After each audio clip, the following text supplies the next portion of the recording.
good. Go. Hello and welcome to a very special episode of First Geek 411. I'm your host, Cameron Franklin, and with me, as always, my best man, Chris Nicolay. Chris, how you doing today? Hello and good morning. Yes, I'm good. Saturday. I'm happy. Yeah. My back's a little sore. Oh, I'm getting old. it happens, man. Been there.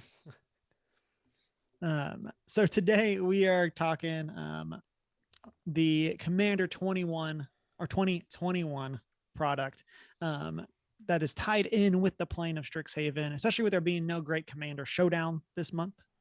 This seemed like a great time to kind of take an extra look at these cards and get to chat about what all's going on there. And so we'll get into the face commanders, what we would like to build, our top picks for cards, those types of stuff. It'll be a little different format than our normal top 10s, but we're going to be talking about a lot of awesome cards. And so before we get into it, as always, listeners, you can find us on our social media, which is OneGeek411. You can join our Discord server. You can send us an email at 1stgeek411@gmail.com. And then you can check out our show notes on our website, onegeek411.com. Watch live on Twitch, 6:45 Mountain Time. Be part of the post-show chats. And then if you're over on YouTube, we'd love it if you would like, comment, subscribe, all of those things. And then also, if you're a podcast listener, you can rate and subscribe wherever it is that you are listening. And then if you want some merch, you can go check out our Redbubble store. More stuff always being added there. So with all that, Chris, let's get into Commander 2021. Before we get into cards specifically, what's your overall thoughts on this year's Commander product? So, overall, the Commander product is just always great value. Period. This one has some good reprints. Nothing crazy, nothing really out there. There's a couple cards that, have been up to like 15, $30, but that we're now seeing. Obviously, we get that price break, but I like the enemy colors and seeing some cool things happening with those interactions. But yeah, it still definitely feels like it's a part of the standard set with these specific commanders. So I'm not sure if the at least the initial power level is as consistent as we've seen in the past. Yeah, I'm just always a big fan of the commander sets regardless.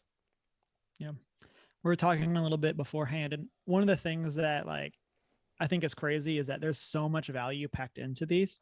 And I really like that Wizards is going the direction where there's the once a year, using air quotes for audio listeners, premier commander product, where you get this packed with value, all of these things. Which commander do you actually want to run? But then the rest of the time of the year, there's the normal commander decks that are tied in with the set releases, where there's only the two decks. And those are so much more they're more streamlined, for lack of a better word. I'd definitely say they're more tuned for what mechanic they're trying to emphasize. Yeah. And I really like that because those were intended with, and I've said this before, I think that those commander products are probably one of the best products for Magic as a whole, because you can get new players a deck that's actually viable. And I like that there's kind of that entry point commander deck. And then, later in the year, now that we've got you, here's the big commander product that you can mix and do all this stuff with. Here's something you want to tweak. You want to get cards for and balance, pick something, but you're getting good value for cards. These are the decks you tear down for the most part. Yeah. And so I'll say my biggest complaint, and I teased this in our Strixhaven episode. I've teased for 3 weeks. Yeah. is I really want us to stop having commander decks, or the premier commander decks, tied to sets. Because to me, there doesn't feel like a lot of stuff in this set that couldn't have just been in standard. Now there's some stuff some of the newer non-legendary cards, I definitely feel okay, well, it makes sense that would be printed for commander. But there's a lot of stuff here. There's nothing here that I'm whoa, that's would have been crazy busted in standard. Right. And like there's not a lot of like there are some new cards, but like most commander sets usually they've been doing like a run of something that is very commander specific. Mm-hmm. We're not getting a lot of that in this one. Yeah. Like there's a few cards that say, you know, Yeah. that mention the command zone and things like that, but Yeah. And like the Silva Quill deck, and we'll talk more about the specific decks later on, of course, but like the Silva Quill deck does have a lot of political stuff, but the actual Elder Dragon Silver Quill also does that. And is just in the normal set. Like, yeah. So it's like, it's one of those that, like, if politics were a theme, I do feel like this could have all just been in the standard set, but or a lot of this could have been in the standard set. And we'll get more into like specific cards that make me think that as we go.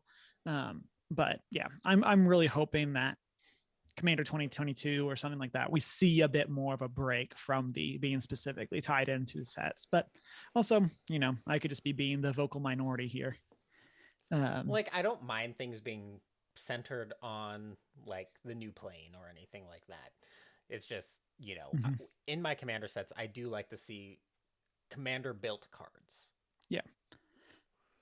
And I'll say this. I would like for Commander 2022, I would like it if we had like one or two of the commander decks there tied to the plane that we're on, but not all five.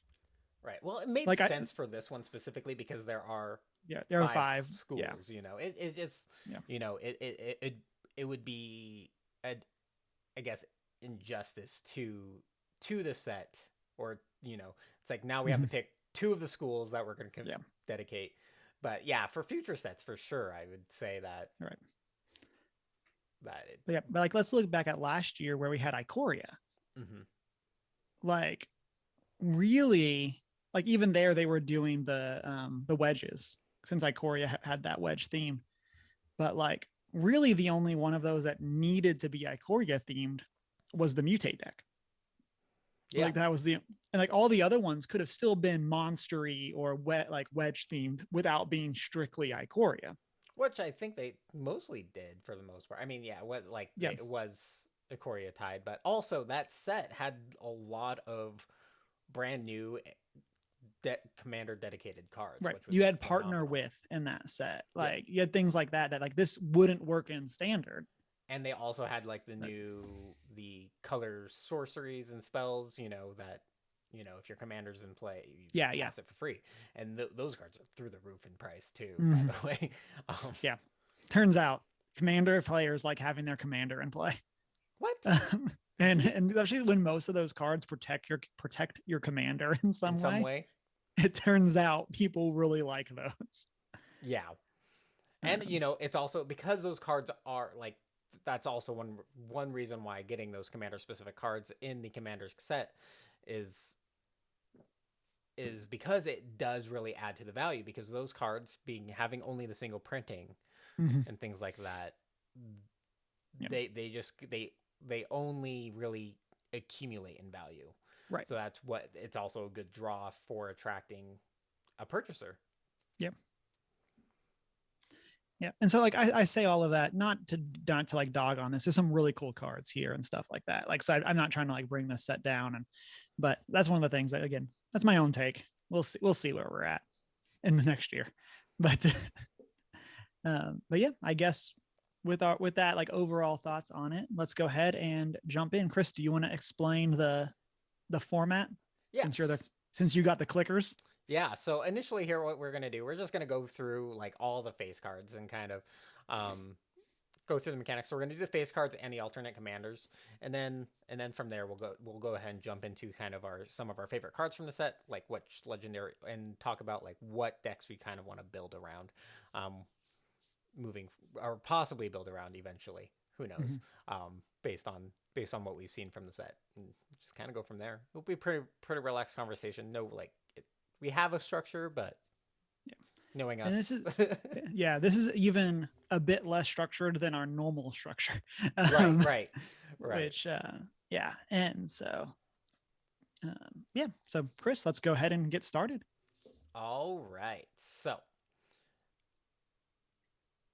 is this it? Yeah. Okay, so starting us off, we'll go ahead and we'll talk about the most. We're going to start off with the most confusing. Also, yeah, sorry. And I'm going to immediately stop you here. Like, originally, we were actually going to bring like our favorite of the face commanders. And there's one I specifically almost chose because it's the least wordy. Like, every card in this set is super wordy. Like, all the words.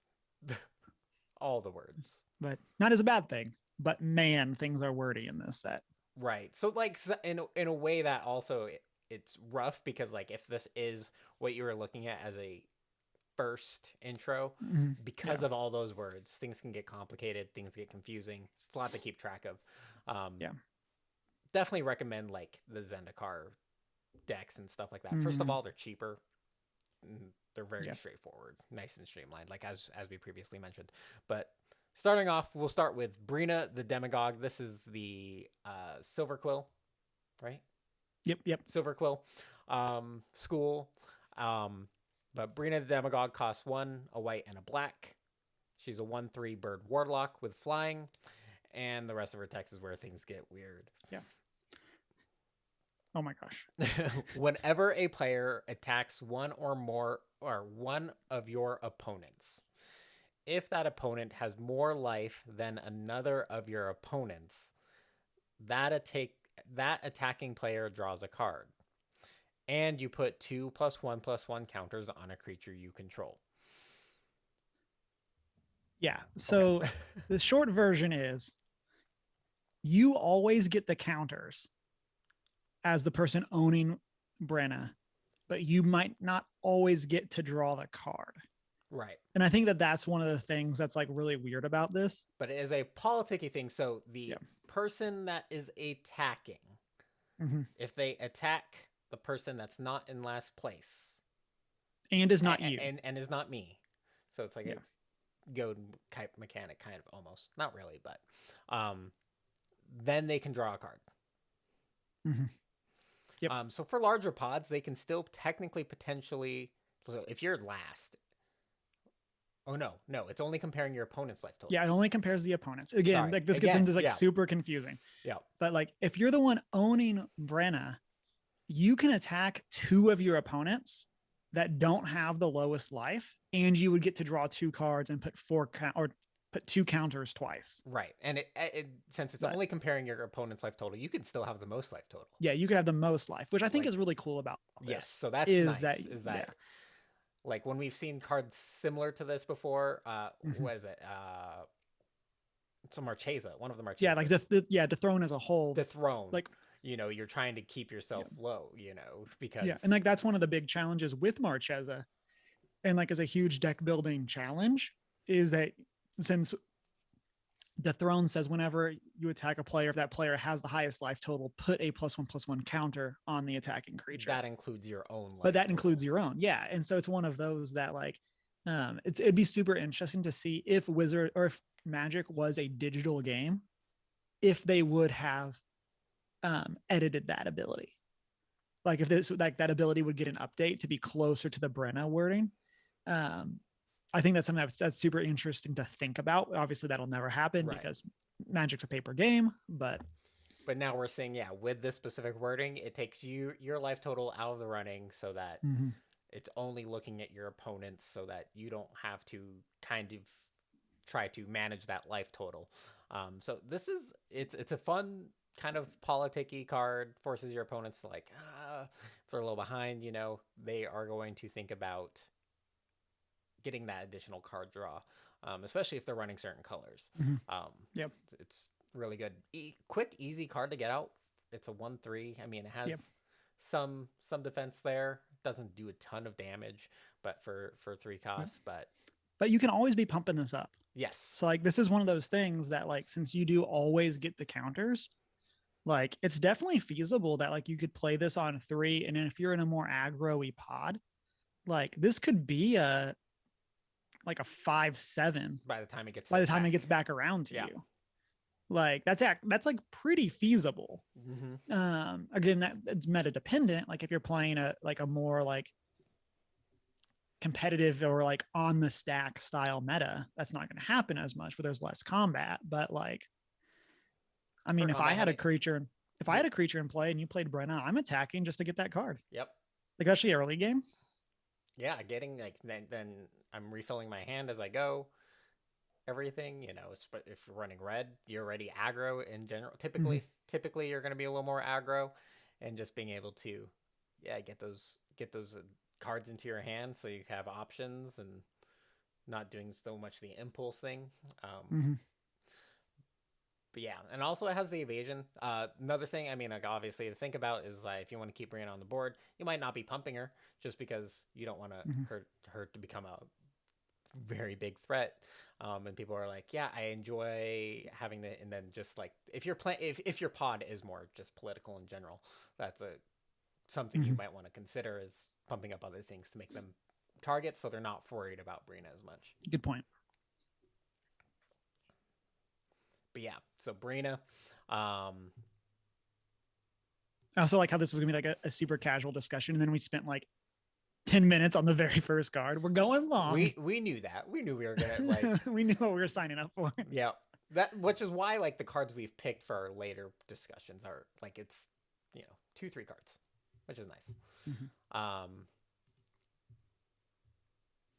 Who do you want to do next? What school? Let's go ahead and do the other Silver Quill if we can. Oh, okay. Let's just do it like in deck order that way. Okay. So the alternate commander, and I'll let you go because I know this is your baby. Yeah, I really like this one. The alternate one is Felisa, Fang of Silver Quill for 2 white black. Legendary creature, plot twist everyone. It's a vampire. Whoa, Cameron likes the vampire card? Who would have guessed? It's also a wizard, but like, it's a 3/2. And so flying and has mentor. And so mentor is whenever this creature attacks, you can put a +1/+1 counter on target on target attacking creature with lesser power. So if this is a 3/2, you can put a counter on something with 2 power or less. But if you pump this thing as power, then obviously that range gets a lot bigger of what it can mentor. And then the second ability is whenever a non-token creature you control dies, if it had a counter on it, or had counters on it, create X tapped 1/1 white and black inkling creature tokens with flying, where X is the number of counters it had on it. We got there again. This set is super wordy. Mm-hmm. So obviously for me, I'm a big Edgar Markov fan. That's the one I brought to last month's Great Commander Showdown for our Play Anything. If only that deck, already made cards with lesser power than Felisa that she could mentor. Yeah, I mean, you can mentor them, but don't forget, it is non-token creature. It is non-token to get the other effect. But I like the idea that, if worst case scenario, I'm pumping that 1/1 token up to a 2/2 when it attacks. Yep. And I just like that is an option, and that kind of falls into the having a backup plan strategy. Because Felisa even kind of has that on herself, where obviously you don't want to be mentoring the inkling tokens she makes, but that is an option. I mean, it's still a power boost when you need it. If it's a good plan B in there. Yeah. Or C or D or something like that. It's definitely not where you want to be, but as an option, it's pretty cool. And then, so I really like that. I just really like the inkling tokens. I think that it's a really cool mechanic. Just the 2/1 flyers that, and again, you can kind of snowball, in that sense of since you're creating X of them. So if you have 4 counters on something, you're now making 4 2/1s. And then I'm also just a big fan of this as board wipe protection. Sure, you might wipe my board, but I'm going to get these inklings back. Yep. And be ready to roll. And so I really like this card. It's probably one of my favorites from the set itself. And it's going to be for each creature, on a board wipe. So, and also we should mention, as a result, looking at how Felisa and Brina work together, obviously you can be pumping Felisa. Yep. If you turn 3 Brina, turn 4 Felisa, start pumping Felisa into whatever, using the ability off Brina, that way you have like double protection. They're not Mhm. necessarily wanting to deal with Brina. They're definitely worried about Felisa, but downside of targeting Felisa at this point, you're gonna get Yeah, you're gonna get those you're inklings. gonna get Like, two yeah, one Inkling flyers, you know, and yeah. And that's one of the things I really like about this. I like effects that because like this ability would have been really rough if it was whenever another non-token creature you control dies. right. But Like this that would one, put yeah, that would just put her in A. such a weird spot. But yeah, and it's like I love that about the card. Because it definitely means that you can play it politically, like you're saying, where you can just make Felisa the threat, and then you're going to kill it, but I'm going to get 8 inklings. Yep. Like, what are you going to do? Like, are you going to double board wipe me to get around these inklings? Like, so I just really like that. Or forces them to have to use like target removal on Felisa, Mhm. then board wipe to Right. get rid of the Inklings and everything else. Um, so yeah, I mean, yeah, it can build quick board states, Mhm. um, especially if done right. Yeah. So of the Awesome. two, Chris, which one's your favorite? I just like Brina. Mhm. Yeah, I love. I think Felisa's a great card. But as a primary card, as your Mhm. primary commander, definitely think Brina is the one that I would want to because it's just recurring political on the board. Yeah. I completely agree with you. I think from a leading the deck standpoint, Brina is a lot more in line with how I like to play Commander. Um, but Felicia is that card that goes and makes the other deck good, that kind of Yes, thing. yeah, it definitely like if I was to build this Brina, Felisa's Mm-hmm. staying in there. Yeah. It's just like if you can get them both out, you got you they got to deal with you or Mm-hmm. and then typically to try to deal with you they're going to be politicking around Brina saying, Mm-hmm. well, I need to attack you so I can draw cards and try to find an answer. Sometimes that's going to be the case, and like I've seen that where like in those in certain pods where you're just like I need to draw these cards right now. This is Mm-hmm. so will you let me do this or things like that, and you're so like you're still because you're going to get those pumps as a result still, Yep. which is great.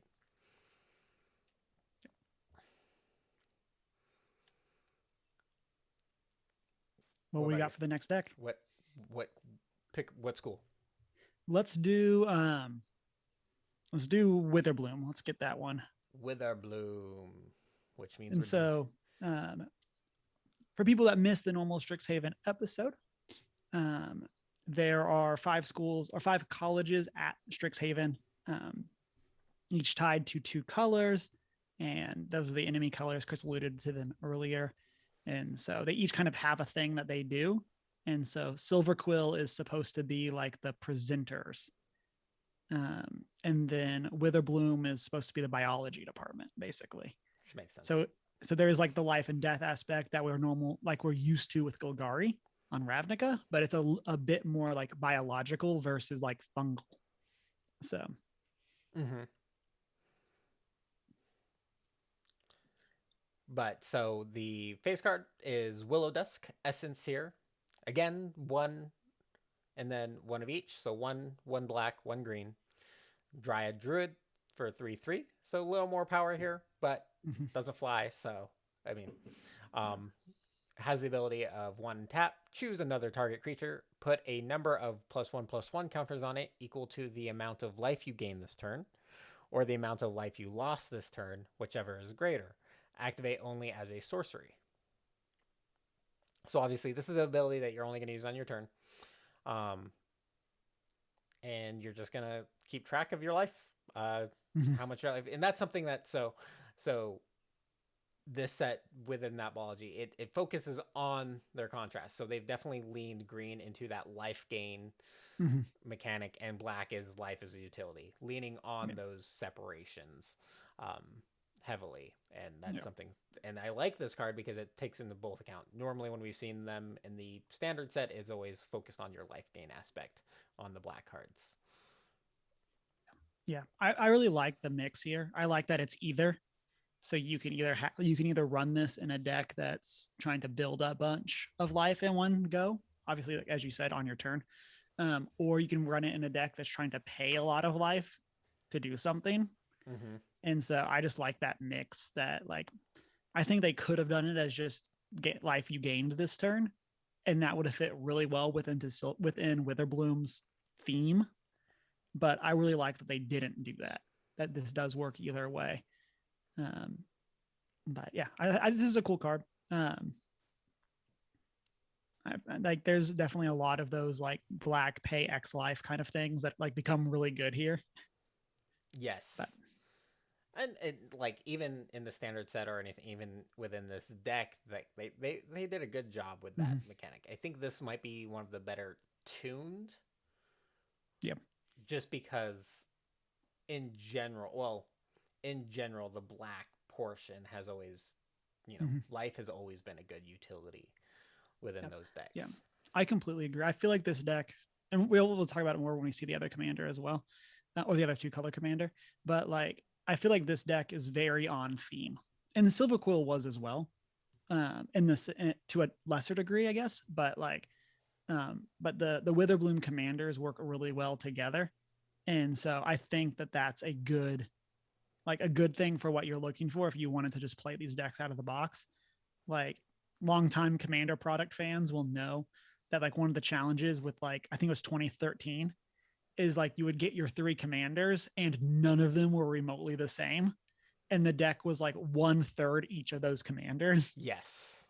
And it was just like, well, what do I do here? Like, I mean, I like even it's like like good back variety. like, you definitely did have to do some modding and like updates to really make it a more synergistic deck. For those years, for sure. Yeah, I remember those. And then they've gradually just gotten better since then, though. Like with okay, it's like, well, we're gonna focus more on this. We're gonna throw some elements in here and give you an alternate build, but you are gonna have to make those builds more viable. You will have to supplement the deck yourself, which is fine. Like that's what you want to do. Like, it's like, okay, learn the game. Cheap intro deck collection piece. And then as you learn more, you're gonna know how you like to play and what to build around. And then so Willowdusk Essence here is the primary face commander, and then we get a nice little troll warlock. Yeah, I love the art for this one. Yeah. And so we have Giome, Master Chef, 2 black green, so 4 total for a 5/3 troll warlock with trample. And then at the beginning of your end step, create a number of food tokens equal to the number of non-token creatures you had enter the battlefield under your control this turn. Then 1 sacrifice of food. Target creature gains indestructible until end of turn. Tap it. So saying that this card synergizes with Willowbloom is, I mean, I don't want to say like misleading. That's not the right way, but like Willowdusk. Sorry, I said the wrong thing, because like you don't get the food until your end step. But if you're making 3 food for playing creatures, you're probably not cracking the food that turn. So you're going to have it to your next turn. So then you can gain 9 life or something like that, and then put all those counters on. So you do have to wait and make a rotation in that sense, but there's definitely like, I like that synergy between the food tokens and the Witherbloom mechanic. Yeah, absolutely. Like, so you can do the life gain thing, or you have this backup plan for those food tokens if you're just like, I don't have a need for these right now.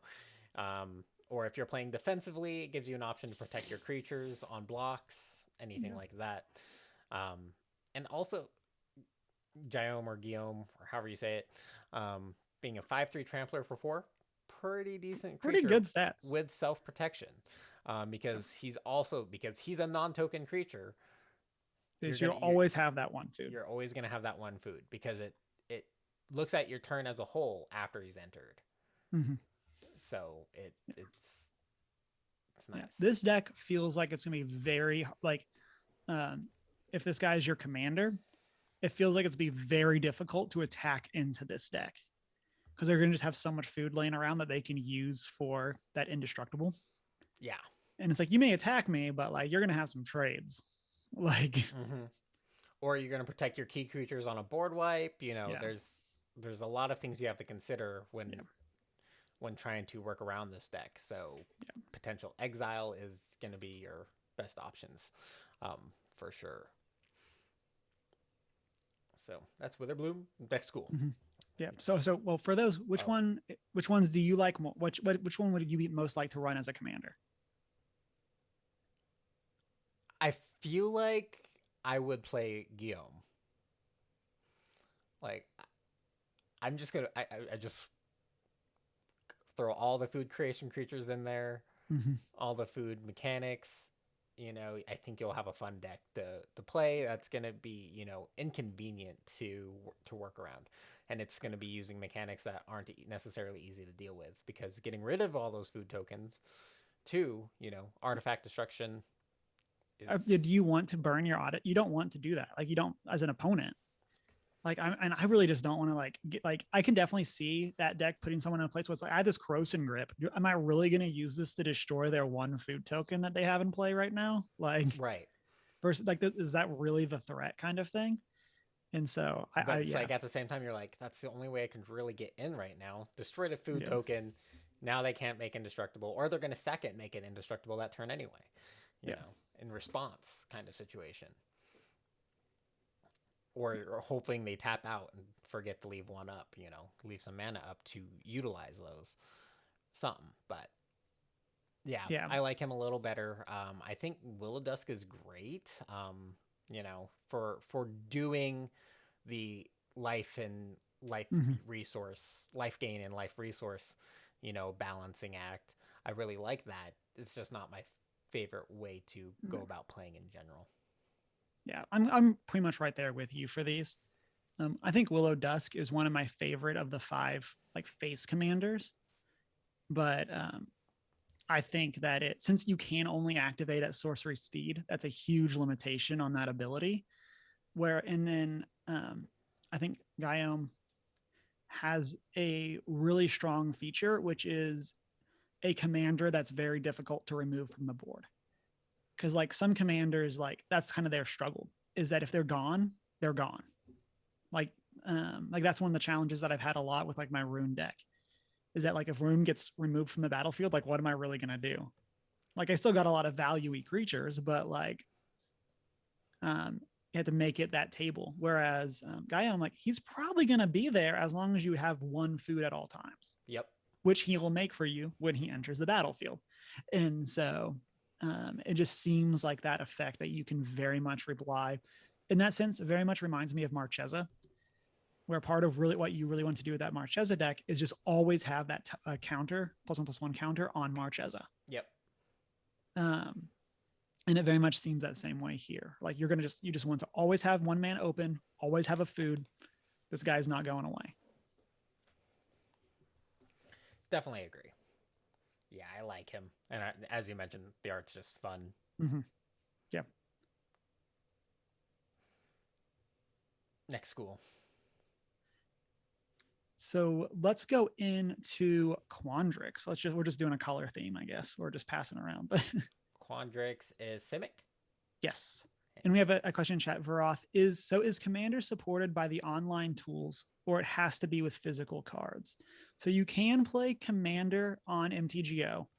It's not presently on Arena, which is definitely one of the big struggles right now with Arena. Is you have Brawl, um, but not Commander. And there are some like third party tools, but in general, it's not super supported with the online tools Yeah. since it's not on Arena. Yeah, like there's some things you can do work around. It doesn't have to be physical though. I mean, like there's other third party resources you Yeah. can always utilize. I mean, like in the COVID era, cockatrice became really popular, and that's a really good like playtest tool. Um, Mm-hmm. just because you have the entire library and you don't have to buy anything, which is super nice. But but yeah, definitely it does lean heavy for because it is a politicking type game and stuff like that. It is definitely a it definitely encourages to play in person with Yeah, cards. it's a social format. Yeah, definitely because So, it is a casual style game, singleton format thing. So yeah, um, but our next one. So I'll let you talk about. yeah, I'll get this one. I'm super happy Yep, about or yep. super excited about this one. This is also one of my picks for the top face commander because it's just not wordy, and I was like, oh man, I like that. Um, and so this is Adrix and Nev twin casters, 2 green blue for legendary creature Merfolk Wizard. Um, has Ward 2. So Ward was a mechanic from Strixhaven proper, which is kind of the keywording the mechanic that we've seen with some cards in the past. We mentioned Frost Titan in specific in the normal set review, but basically it says whenever this creature becomes the target of a spell or ability an opponent controls, counter it unless an opponent pays blank. So for Ward 2, it's 2 mana. There's a card in this that has Ward 8, so that's 8 mana. There's some cards in the main set where the ward is a life Yep. payment, Pay like 2 things 1. like that. Yep. So it can be ward anything basically, but yeah, it's just an extra cost to target something that you control, or for an opponent to target something you control. And then it says, if one or more tokens would be created under your control, twice that many of those tokens are created instead. Nice and Super straightforward. simple, parallel lives on your commander. Yep.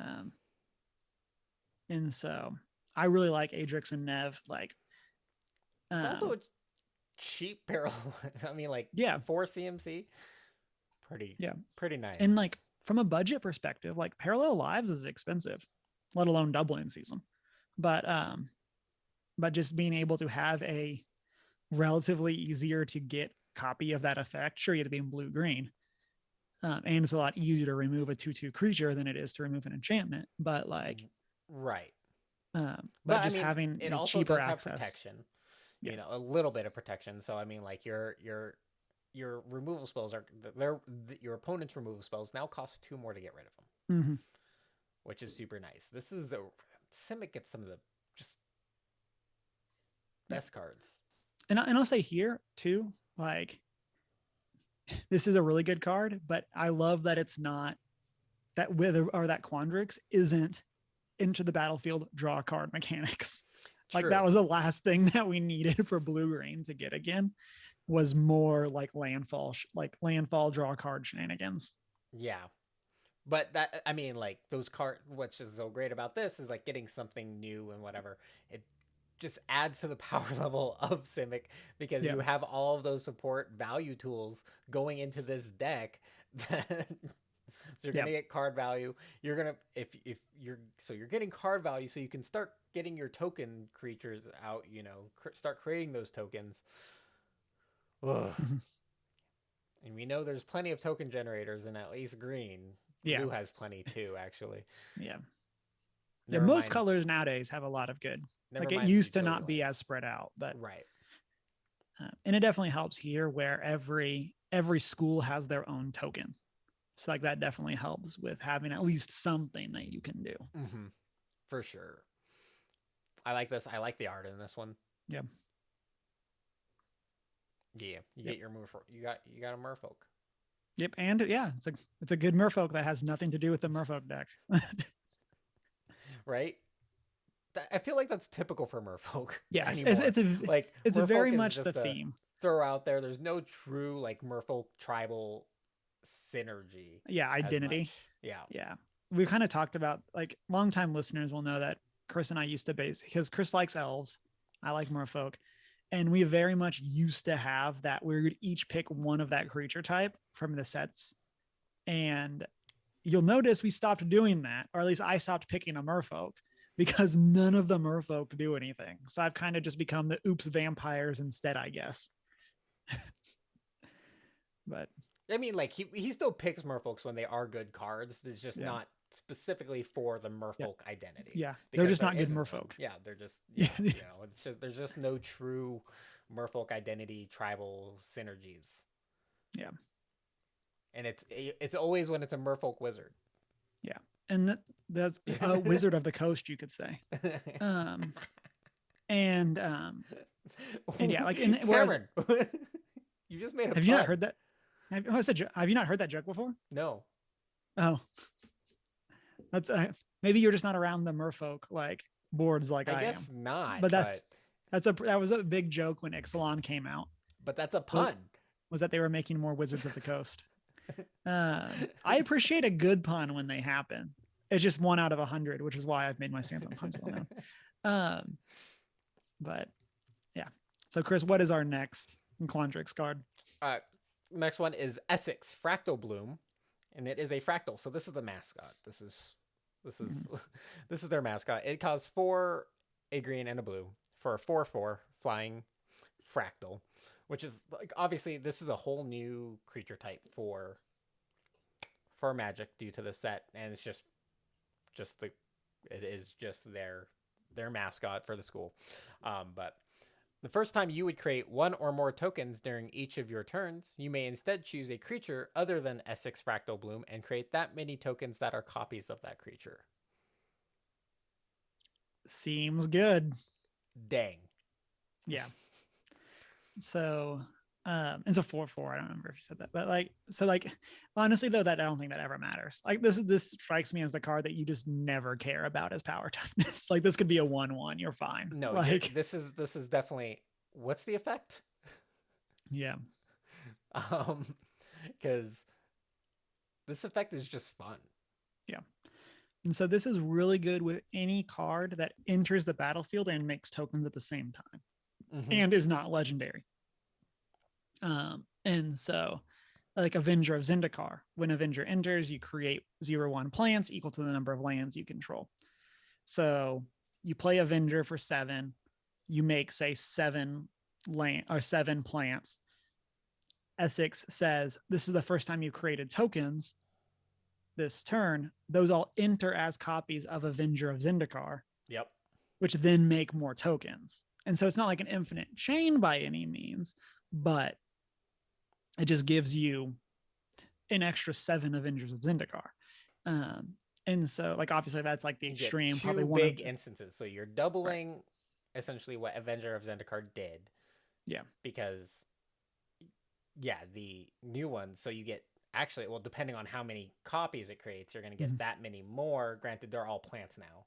They're not going to enter as copies, but you get a ton of Avengers of Zendikar and then a ton of plants, like to the whatever power, Yeah. Like, because Avenger of Zendikar counts what again? Lands. So how much does he cost? 7? 7. So say you have 7 lands, you would make 7 plants. Those then become 7 Avengers of Zendikar. So 8 Avengers of Zendikar, which would be 49. Yep. So 7. 49. You'd end with 49 plants. Yep. And 8 Avengers. And 8 Avengers of Zendikar, which would then all pump up your plants whenever you play a land. So seems good. So like obviously with a deck like this, since it is the first time you would create 1 or more tokens, you want those effects that make a lot of tokens at once, not effects that make 1 token, then make another token, then make another token. But like you want to create a big batch. If you have but I mean, yes. So you want to save those for when you can do it your first time. But I mean, it's also not bad to have, recurring on the board where you okay, I need to do something. So like it's not a bad effect to use if you don't have if you don't have your other big token generators. Yeah, I mean, like, and to that point, even something like you said, recurrent, and it made me think of this: having an Eternal Witness in play, and then playing a card that makes 2 tokens, like you now get 2 Eternal Witnesses, and then you now get more cards out of your graveyard. Yes. Like they're just like those types of value plays where like even though you're not getting this cascading amount of tokens with Avenger of Zendikar, like that's still a really good ability to have. Yeah, the Avenger of Zendikar idea is just like that is your kind of win con condition, but understanding like the intricacies of like other things you can do to make sure you're recurring your value and things like that for recurring token generation and anything like that is a great idea. Mm-hmm. Okay, so of these two, Chris, which one would you want to play as a commander more? Man, I feel like this is probably the closest for me. like as a Probably in the whole set. yeah, as a commander, I'd probably still go with Adrix and Nev, but Essex is staying in for sure. Mm-hmm. Um, I don't know. It just I'd like as Ajax and Nev just because they have that built-in protection, a little extra protection, Right. and you're going to be creating duplicates. It can go either way with these two. I also just like lower cost commanders. Yeah, as I say, Like that's the as my primary. I'm Adrix and Nev, and for me, it's 100% lower cost. Yeah. If I'm gonna like both of these commanders require you to do something else. Like now, granted, making tokens is some like a very powerful thing you want to be doing, Mm-hmm. but like both of these require me to do something else on my turn after I play them. I would much rather have a like do nothing turn where I cast my commander on turn 4 rather than turn 6, assuming no ramp shenanigans. But like, so that's the big decider for me. Like, I can just definitely see someone playing Essex. Like, you go to make one token that same turn somehow, and then Essex gets destroyed, and now you're stuck waiting 2 more turns to Right. get it back out. Yeah, Essex. It's just harder to deal. And it's also like that's something people are considering. Like your commander is known. Like Yeah. and when you can cast it, they're looking at your board state. They know you can cast it. They're probably preparing for removal because it is such a strong effect. Yeah. Whereas Essex draw, it's in my hand. They don't know. It's a Yeah. surprise. You can get like they're not prepared for it. They may have been too busy working around your actual commander at that time. Right. So like having it as like a kind of a top deck awesome play Mm-hmm. is more appealing to me for Essex than having that worrying about trying to get him out and build around the actual mechanic. Yeah. 100% agree.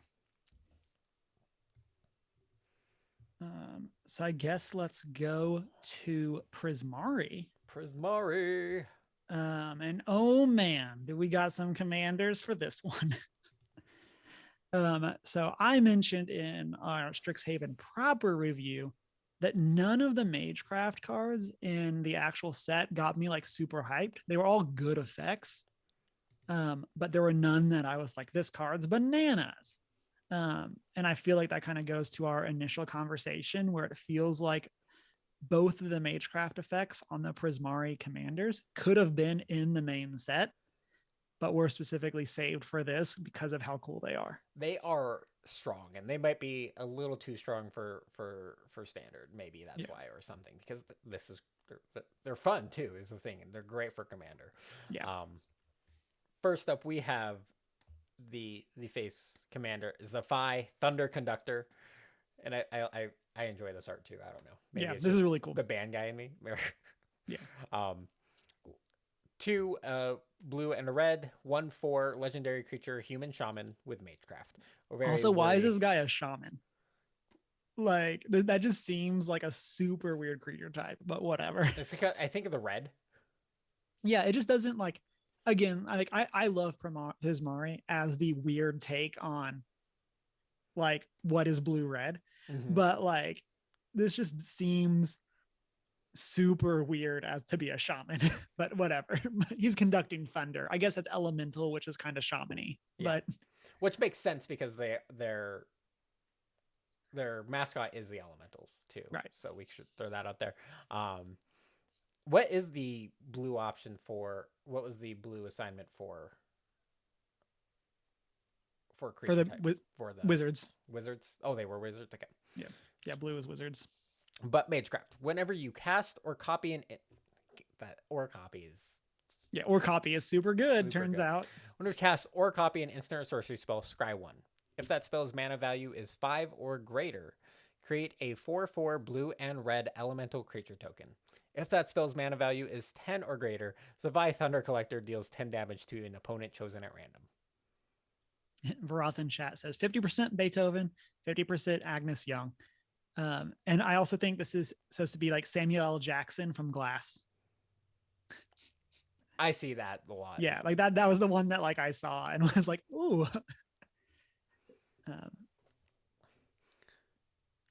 But yeah, I like this card a lot. Yep. It's a fun effect, and you can get 2 instances of that if you're copying your own spells, if you have your copy inducers up or anything like that. Cast that giant spell and then copy it. And something that I think is super cool about that is like, so say you're able to cast, we're going to just pick like a relatively conservative, like we'll just say a 5 mana spell. So you can get the 4/4. But you then cast your fork or whatever it is to copy that effect. You then get to scry off the copy spell and then get the other 4/4. Like, I just think that that's super cool. Yeah.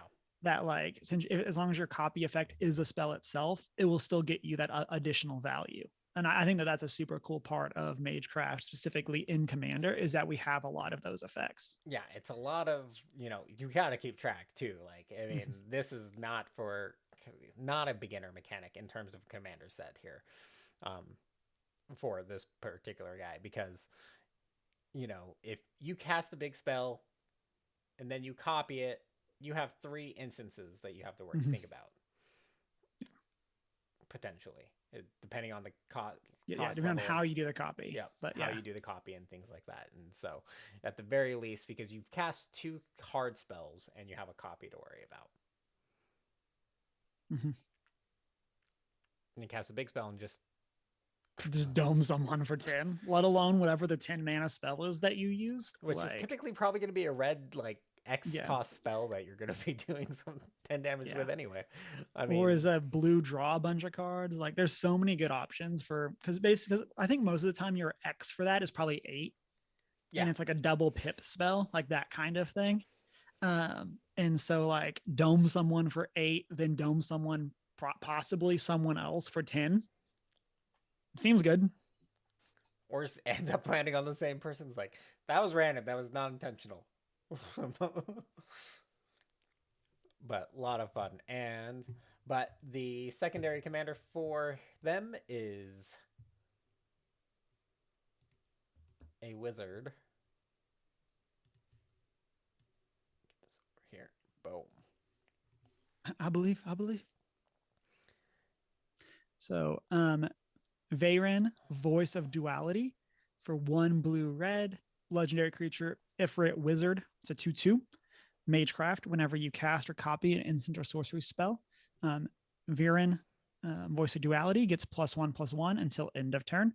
Then, if you cast or copy an instant or sorcery spell, if you casting or copying an instant or sorcery spell causes a triggered ability of a permanent you control to trigger, that ability triggers an additional time. So this is basically is double Magecraft. There's a bunch of other abilities that trigger when you cast instants or sorceries, of course, too. But right, I mean, but yeah. So worst case scenario, this creature is getting +2/+2 every time you cast an instant or sorcery. Yep. Which seems good.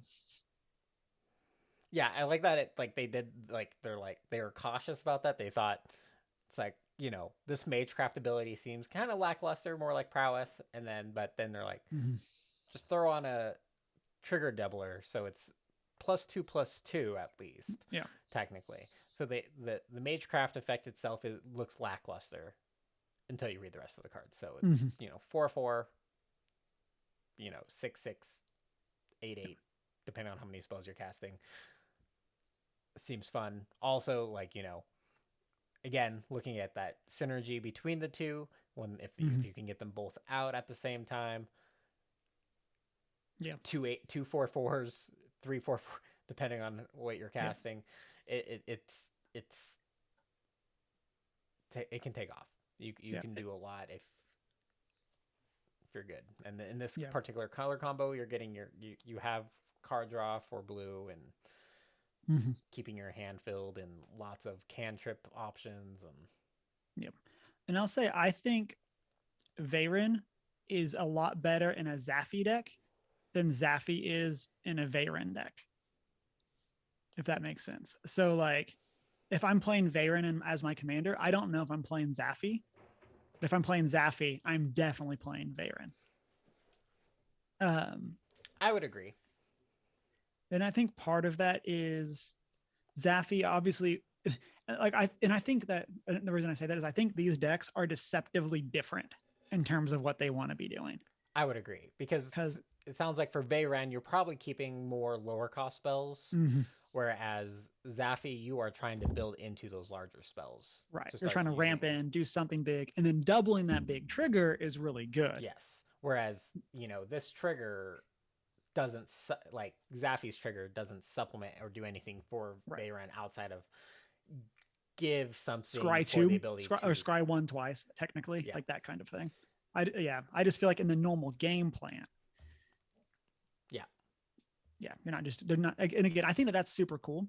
I think that that is a good design, that these are two Magecraft blue red commanders, but do not make the same deck. I think that that's really, that's super interesting. And again, I think that that's really cool design. That gives you the way of like starting out with one and then kind of learning which way you want to take the deck, which I think is a great build path, roadmap, whatever you want to call it, Yeah. towards making this deck your own. Oh, absolutely. Ultimately, I'm not sure who I prefer though, because they are just going in kind of different directions. I love Mm-hmm. Zaffi's fun effects, and I like big spells. Mm-hmm. And it might just be because I have other preferences for this particular for Is It. Yeah. Might be why. Um, I think just because of the lower cost and just you have other things you can possibly do. Um, I think Veyron is more versatile, so I'd probably prefer them Mm-hmm. over Zaffi. I like the fun shenanigans that possibly you can do with Zaffi, but Yeah. I think Veyron just has more win conditions. Yeah, I agree. And I think that this is a not as extreme version of the same discussion that we had with Quandrix, where both of these are commanders that require you to do something else. Yep.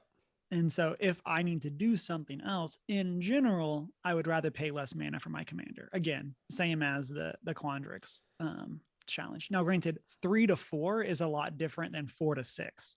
I think So also Veyron just like wants to do more with less in yeah, general too. yeah. And there's a lot of, and again, like I actually like played against it on MTGO, not Veyron, but this card. Let me see if I can pull it up. I think it's Primal Amulet. Yes. So Primal Amulet is an Ixalan artifact for 4 that casting instant or sorcery spells cost 1 less to cast. And then whenever you cast an instant or sorcery spell, put a charge counter on Primal Amulet. Then if there are 4 more charge counters on it, remove those counters and transform it. Then it transforms into Primal Wellspring, where you tap to add a mana. If this mana is spent to cast an instant or sorcery spell, copy that spell and choose new targets for the copy. So, like, while that obviously is powerful in Zaffi as well, like, I think that just like there's a lot of cards like that that just trigger when you cast instants and sorceries, Yeah. and where you just want to be casting a bunch. Metallurgic Summoning is another one where you create an XX, things like that. And I think that there's a lot you can do with this secondary ability on Veyron, and then also just happen to be giving it +2/+2. Yeah. There's just some big things, and so I really like Veyron. Yeah. So far we have agreed on everyone except for Silverquill. Yeah. And I think that's just because of your bias toward toward vampires. It definitely helped. Yes. That is definitely a factor. Like if it was an elf, I'd probably Yeah, like, I can't yeah, pass up the elf. You're definitely not wrong. Also, just shout out Wizards. Thank you for not giving us like the third set in a row with black green elves. Like, like that was the last thing that we needed. Like I Was feel like they really avoided it in this case. Like yeah, I'm not sure there really are any elves even in the standard set. yeah. Like I Like think I just they had some, but they're not elves. Like they are elves, but it's not the focus, right. which is nice. Okay, let's go and knock out our last house, which is red white. I don't know. And I can't think of what it is now. Um, Lorehold. There we go. Yeah, Lorehold. It's like it's not in the card names right now. Yeah, none of them have the name of the thing in the thing. So I'll get this one. Felisa did. Oh yeah, yeah, I meant for Lorehold, but I mean, like no one else does. Actually, no other school has their school name. So, and I can get this one because I think you're more excited about the second one. Yes. So the face commander is Oskier, the Reconstructor, 2 red white for a legendary creature giant artificer who's a 4/4, and then has vigilance. Then you can pay 1 second artifact. Target creature you control gets +2/+0 until end of turn. Excuse me. And then exile an artifact card with mana value X from your graveyard, or tap. Sorry, X tap. Exile an artifact card with mana value X from your graveyard. Create 2 tokens that are copies of the exiled card. Activate only as a sorcery. So this is pretty fun. Like worst case scenario, you're playing something like Mind Stone, where it creates mana for you early. You then sacrifice it to the first ability and then bring it back with the second one. And you get 2 copies. Yeah, then you get 2 copies of it. Or you sack like Mind Stone to draw a card and then you bring it back. Have more ramp and more card draw. I think we talked about this a lot in our normal review, but I really like the direction they went with Lorehold. And that's still actually a lot more value-y. Like it's not strictly a combat related school, right? Compared to Boros. But yeah, I really like the second ability. I think the second ability is really what makes this card. Yeah.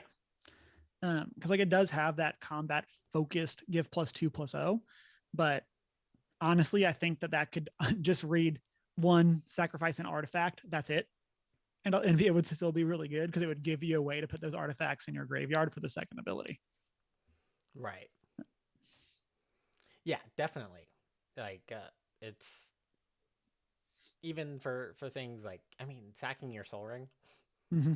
Yeah, sack your soul ring, get 2 soul rings. Get 2 soul rings. Yeah.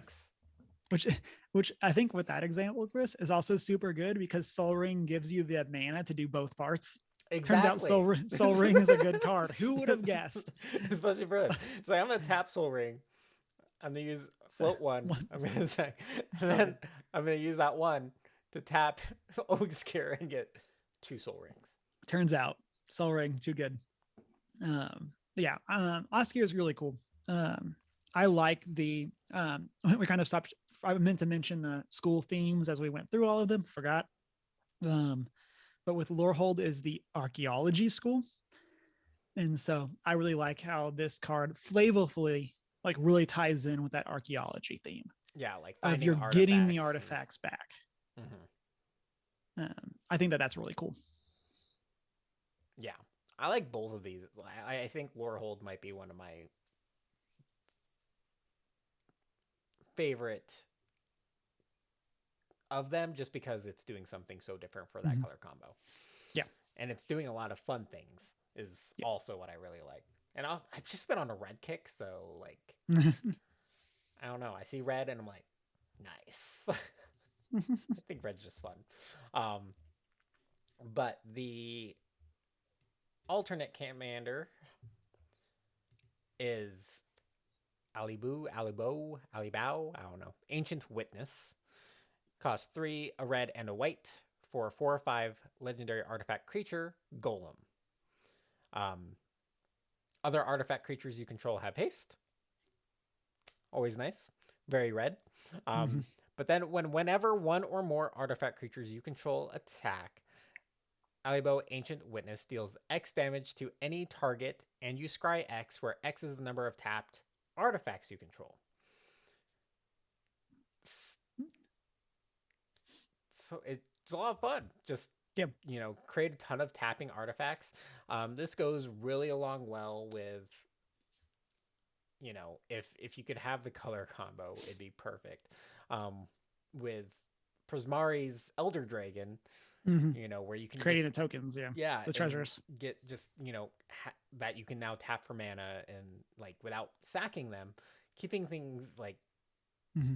because it's counting all of your artifacts, and then just an artifact creature has to attack. Yep. And I love that. So you can pump out a ton of damage if you're getting a ton of food tokens that you can that you have a utility for tapping. Mm-hmm. Yeah, and I think that a lot of the praise that I gave to Oskir really applies to Alibo as well, where like Alibo is combat focused. You need to attack, it gives your artifact creatures haste. But it's not just combat focused. Like you only, to what you just said, you only need to attack with one creature to get the effect. Mm-hmm. And so like, and then you also get to scry a bunch. Like even just like with mana rocks, like say you have 2 or 3 mana rocks, you tap them in your main phase, attack with a 1/1, dome someone for 4, or remove a blocker, remove a problematic permanent creature, planeswalker, whatever, and scry 4. Like that's really good value. Yeah. Like then let alone whatever you're doing in your second main phase. But like again, I just think that both of these commanders are super cool because that they don't feel not red white in the traditional sense, but they also aren't just traditional red white. Right. Yeah, because like in this case, it's an alternate form. It's not the primary reason for you attacking is to get the trigger damage Mm-hmm. than anything, and it's really focuses on these alternate uses for your artifacts and things like that, and I just I really like that, or or equipment even, and we'll talk Mm-hmm. about some like one of my favorite cards from the set is an equipment piece, and I this is just great. Mm-hmm. Yeah. Okay. So of these two, which one are you playing as your commander? I know it's the highest cost one we've picked so far, but I'm picking Alibo. Like I just see a lot of potential there. She's not, and with this particular color set, typically Boros, you are running a lot of artifacts. Mm-hmm. Artifacts just do really well in this color set, and I just like that triggered ability. Well, so then we will disagree here. So we are 3 for 5 on agreeing. I would think I would play Oskir, just at the second ability. Just I'm also a sucker for creatures with vigilance that also have a tap ability. Like that's just one of the things that makes me really happy. I just love that design. Yeah, Like, I do like his effect a lot. I just I like this fun mechanic mm-hmm. of swarming artifacts, whether or not they're creatures Yep. or not or anything, and then just getting this trigger, and then also controlling because of those that massive scry, just controlling the top of your library Mm-hmm. for a set that runs red. It's really nice. Mm-hmm. Yeah, I'll say I think this is the closest one for me.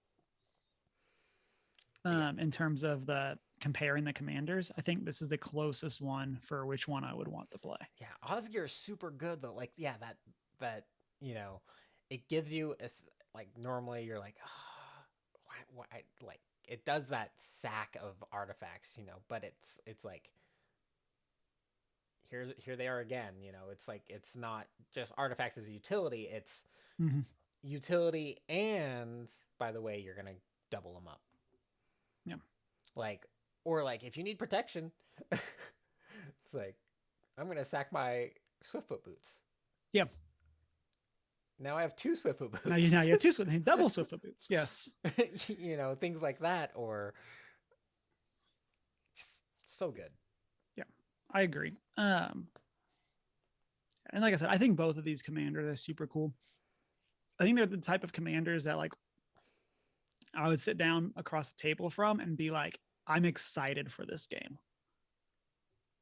Like, I think they're both kind of in that camp of like, this could be like, just like, what is this deck going to be? I'm super excited to see that. We talked about that a lot with the normal Silverquill or the normal Strixhaven set, where there's just some cards where I'm super excited to get blown out by.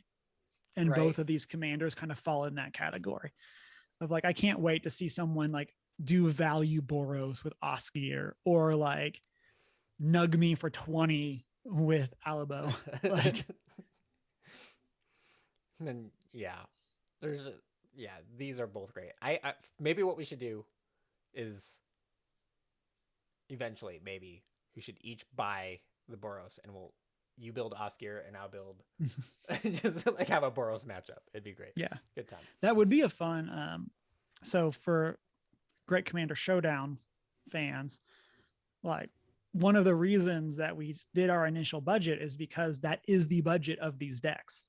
Mm-hmm. So like that's definitely something that we could see happening for Great Commander Showdown is the let's go buy precon. Let's go buy a precon and do a precon week kind of thing. Which I'm definitely down for. One thing we should mention though is that we picked that because that is the cost of these decks. But as we previously mentioned, commander decks are much better value. We couldn't go spend the money on a precon and bring it to the Great Commander Showdown because the value of that deck is higher than our budget. So yeah, so in that case, I would do the like when Wizards banned Stoneforge Mystic and Standard, but you could play it if you bought the event deck. Oh, right. As long as you played exactly the event deck. So I would use that same logic where like if you can bring the $40 precon, even though the value is a lot higher, as long as you're playing the precon, that kind of thing. But I feel like the precons would blow our decks out the water at times. I don't know. Like I think we're at a good point, but I mean like the mana bases and stuff in the precons, just because I think that's where a lot of the value in a precon comes from, is the mana base that we can't necessarily have just because the land cards and certain things, I mean like Soul Ring alone is it is funny that Soul Ring is out of budget for Great Commander Showdown. As we progress, it's kind of getting thrown in the budget, but it just feels so bad upgrading your deck with a Soul Ring. Because it's a staple and it should be in everything, but you can't run it right now. It's just like, I'm honestly, same with like Arcane Signet. Yeah. Like all of our decks should be playing Arcane Signet, but it's another $2 card that's out of budget. And that's what I mean. Like these are going to be more consistent because they have those additional fixers and things like that. But yeah. But so those are those are the 5 decks. Just real quick. I mean, granted, it doesn't have to be what is your favorite face commander? My overall favorite face commander, to play as a commander, I'll make that caveat, is probably Veyron. It's probably my favorite of the 10 that we've discussed. In terms of the actual like 5 face commanders, I'd probably do Oskier. Yeah. With a close second to Adrix and Nev. Yeah. Okay. For the actual faces. Of the ones, obviously, like I definitely do want to do something with Alebo late eventually, but I really like, and it's something I haven't built with, so just kind of to break kind of some of my cycles. I think Brina would be my favorite face commander, just having that onboard politic built in to kind of work around and like adapt your gameplay. I think it just has a lot of options, and I haven't done a lot with that color combination previously. I've been stuck in my ways, so I'm just trying to break the cycle, and I'm putting Brina out there. But that kind of brings us into the primary. Like, obviously, there's more than just the commander cards in this.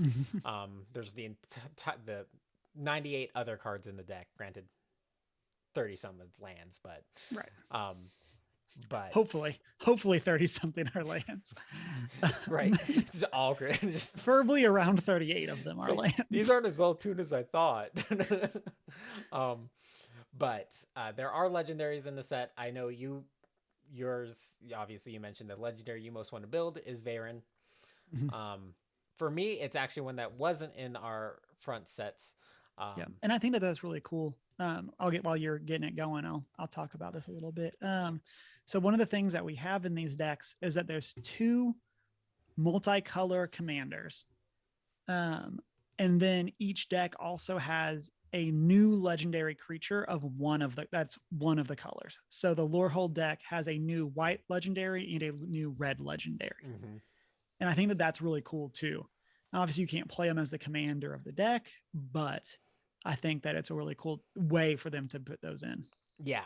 We were talking about, like, because of that, we thought it would have been good for them to do something like giving them partner, but yeah, I think like partner or even partner with, have them partner with the other one that's in the deck, specifically, like that kind of thing. Yeah, that would have been good. So you could use them as like a third option. Granted, they're not going to be tuned for that specific synergy between the two.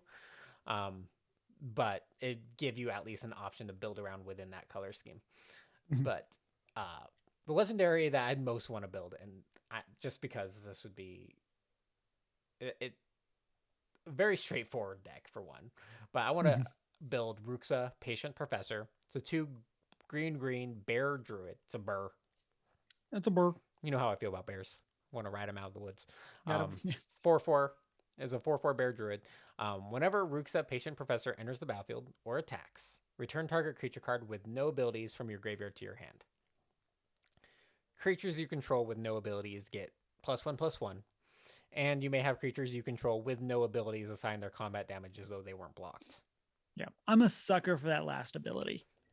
I mean, everything else was pretty lackluster. You know, it's like, okay, vanilla creatures get +1/+1. You get to recur them. That's fine. But what really makes, now you're adding this effect to your vanilla creatures, and this is really what makes this deck a lot of fun. So yeah, it's essentially like super trample. And so like I'm playing Thorn Elemental in my Hamza deck just because of that off chance that I can give it counters, and then just, you can't block because even if you do, you're taking 10, that kind of thing. It's like, I'm still hitting you to the face. I don't care. Yeah. And so like I definitely think that that a lot of the Ruxa wins will come from pumping up all your creatures through other means and then attacking and putting a player in the point where it's like, well, it literally doesn't matter. You're taking 30. Like, even if you kill my stuff, you're out of the game. Right. One reason I really want to build this is also because it makes use of all the vanilla creatures I have no use for, or at least in green, at the very least, you know. And I like that. I like that now more of my collection has a use in this format. Yeah. And it just sounds fun. Just like, you know, you like adding, you can, with my building style, I'm gonna like probably add some additional like caveat. Like, I'm just gonna pick pictures, like do some like art based thing, or you know, and have fun with it. It's just a fun build. Is it gonna be great? Possibly. Like that effect of. Yeah, and I think that this is the type of deck that's never gonna be a 10 out of 10 on the power scale. Oh no. But like just having like I have a blue-green Rashmi deck. That's blue-green cards in my collection. And that deck wins a lot of times because it'll have 5 or 6 creatures in play, and then like I'll cast a spell into Overwhelming Stampede. And it's just like, it just turns out giving 5 creatures +3/+3 and trample is really good.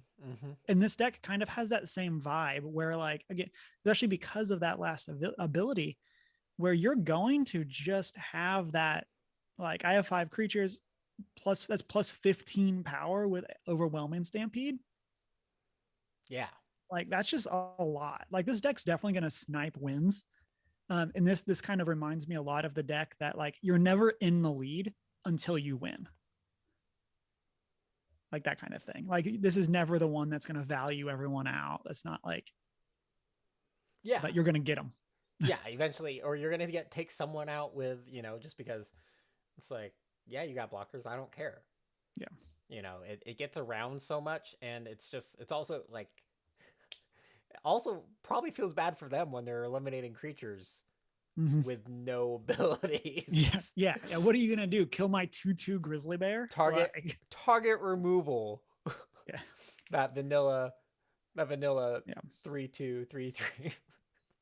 Target that vanilla creature that doesn't have an effect I'm scared of. They're gonna mostly be targeting Ruxa, which makes sense. But still, it's just like, or like, yeah. If you have the board state and have a board wipe, having the board wipe just because they have a ton of vanilla creatures. Yeah, this card's really good with that 10 man or 10/10 that costs 5, like costs green. Oh yeah. I think it's Ixalan. And so that just gives you a vanilla 10/10 for 5 the next turn after you cast Ruxa. And then it's an 11/11 that like can't, like that deals damage as though it wasn't blocked. Like feels good. Ta-da! Yeah.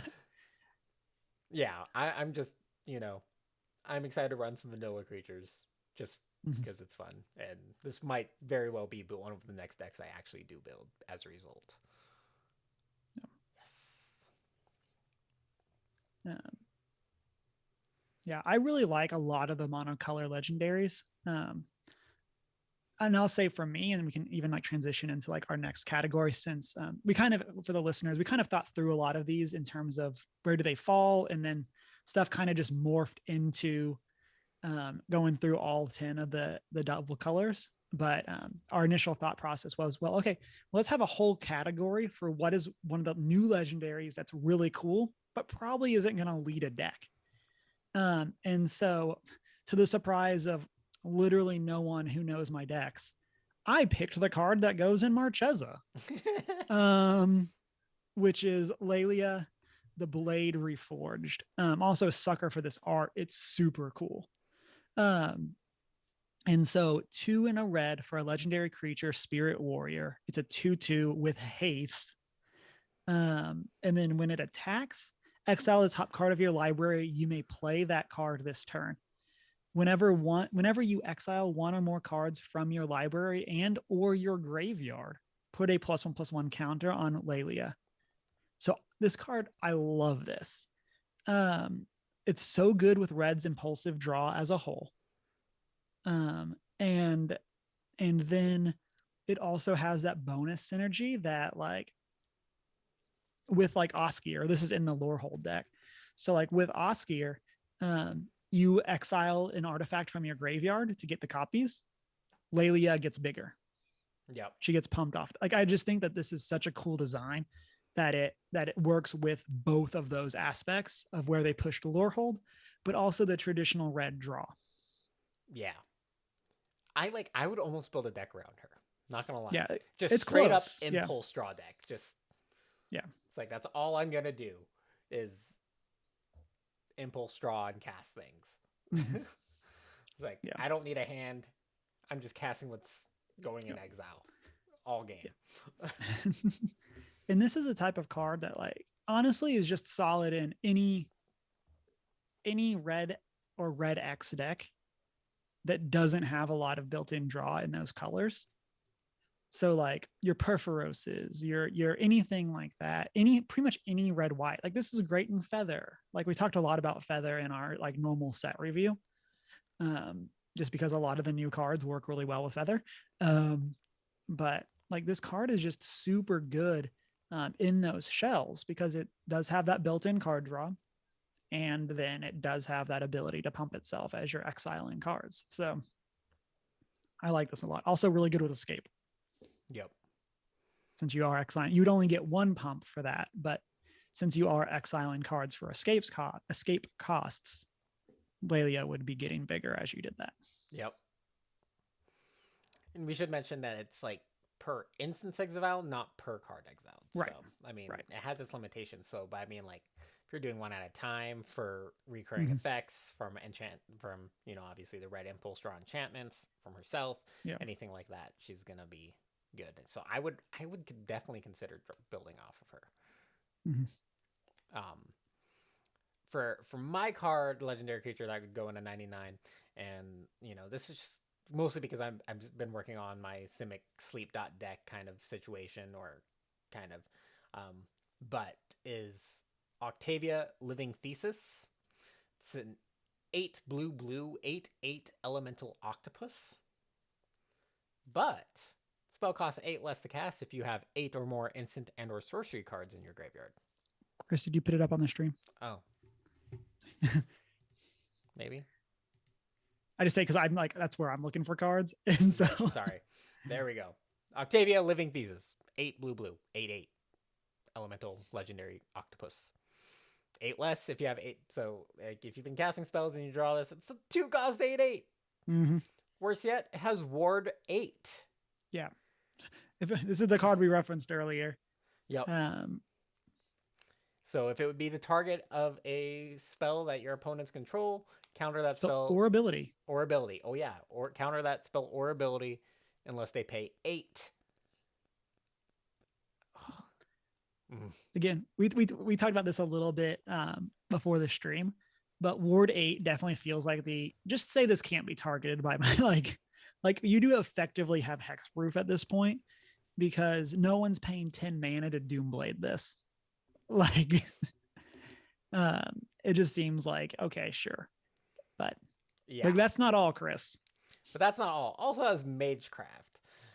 Whenever you cast a copy cast or copy an instant or sorcery spell, target creature has base power and toughness 8/8 until end of turn. Yeah. So this is in the Quandrix deck, I think, is where this one's from. Is it? Is it? I could be wrong though. Like, I mean, it has the Magecraft ability. I figured it'd be Prismari. Yeah, let me check. But, well, I mean, and I'll make this point, and then we'll figure it out. But it is, so one of the things that's really cool about Fractal tokens, and I know we didn't see any, but a Fractal token's a 0/0 with +1/+1 counters. But because of that, it's really good with Octavia. Because then they becomes an 8/8 with +1/+1 counters. And so there's definitely just some really good value there in terms of, like, I guess in terms of what you can do. And obviously, just even if it's not specifically like even if you're just pumping a 5/5 to an 8/8, that's still +3/+3. Like, that's still good. Yeah. Oh, and you're right. This is in the Prismari deck. I figured it would be, just because it really focuses on the doublers and the Magecraft aspect. But yes, it would go great in the Prismari deck for sure. The Quandrix. But either way, wonderful addition. Definitely like this idea, because in my sleep dot deck, obviously you're running in like Arachmathes, Sleep Thing in the Ice, things like that, where you have them out and they are eventually going to turn into something or be out and be bigger to do something better. As you cast more instant or sorcery spells, then you have Octavia that I've been casting all these instant sorcery spells kind of in reverse, though. Boom, I get a 8/8 for 2. Boom. Yeah, and I think that that's super cool, like, because that definitely gives you the ability to cast this for 2 mana 8/8, but then you now have all your mana left over to do something, to make something's base power 8/8. Like, I think that that's a really cool, like, synergy between these abilities. Like, you're not going to get hosed by having to spend 10 mana and then have 11 mana to actually do the effect. So one thing I also like about him is that it's a specific amount. So it's not like it's all or nothing. It's not a gradual reduction.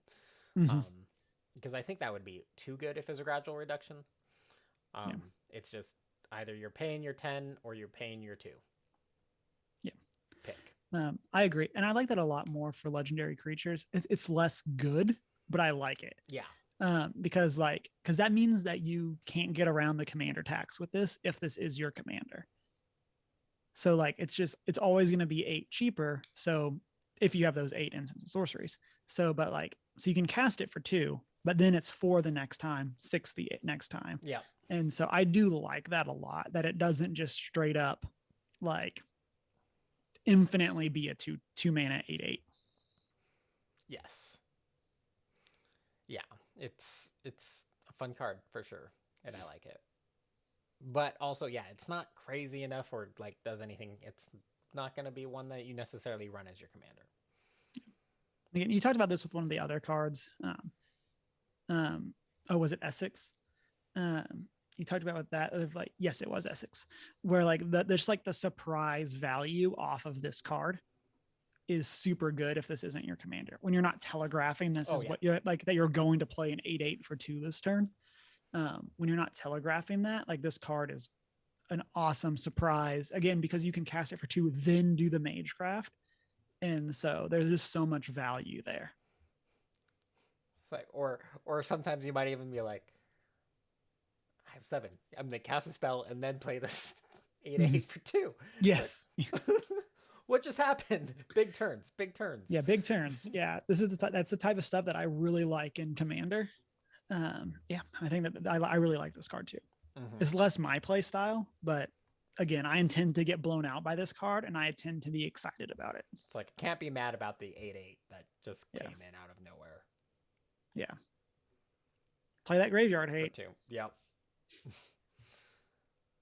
Ah, so good. But let's go ahead and just talk about like our favorite new cards. Mm-hmm. So I can go first. Yeah. So my pick is Ink Shield. And so this is in the Silver Quill deck. And I really like, I'm kind of in, I'll preface all of this, then read the card.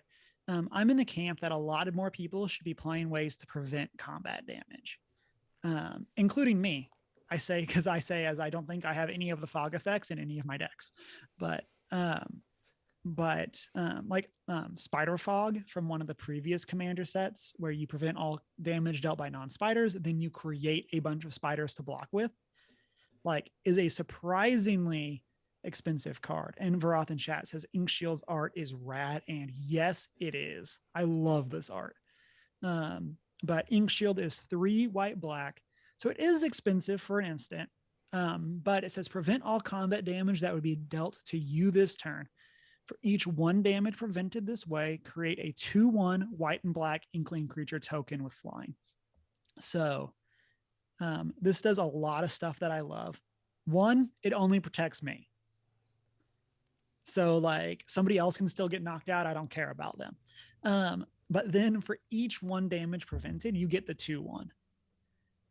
And so I really like that. Like, oh, you're going to swing into me with your my vanilla creatures. Yeah, your Ruxa deck. Cool. I'm going to prevent all that damage. And now I prevented 30 damage. I have 32 ones to attack you with flying, to attack you back with.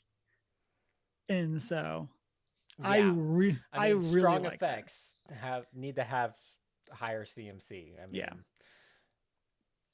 like, yeah, if this was even 1 less, that'd be way too strong for. I prevented 15 damage this turn, and return with 30 power on the board. But yeah, this is the type of card that I could definitely see. It is 5 mana, so I think that'll be the cap on its like total like money price going forward. But like Spider Fog is a surprisingly expensive card. Oh yeah. And I don't know the actual name. It's Arachna something. I don't remember the actual name. That one is only 3 mana, but like this is one of those cards that I could definitely see being, especially because it is Ink Shield, so it is specifically tied in with the Silver Quill magic, and so I don't see this getting reprinted often. So this is definitely one of those white black cards that I could see just kind of growing in price over time, because it's not going to be easy to reprint. And it's a good card. Like it's a pretty good staple to throw in any deck in that color set, because you're preventing damage, and it's essentially a game turn reversal. Yeah.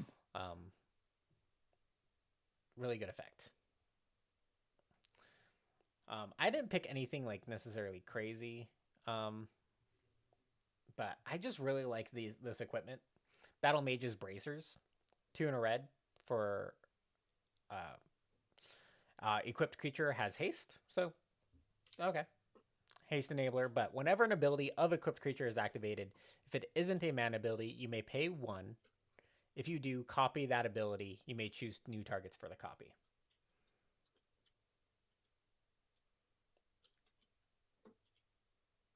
Yeah.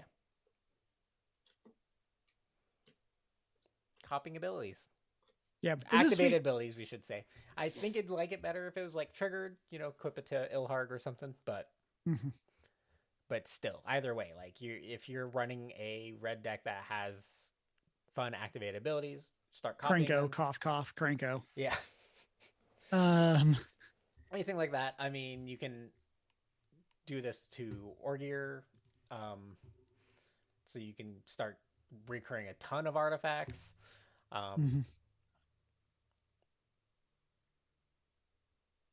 Yeah. Because but fortunately, the effect of Osgir, so it would be really cool if it was, if the exile was actually wait.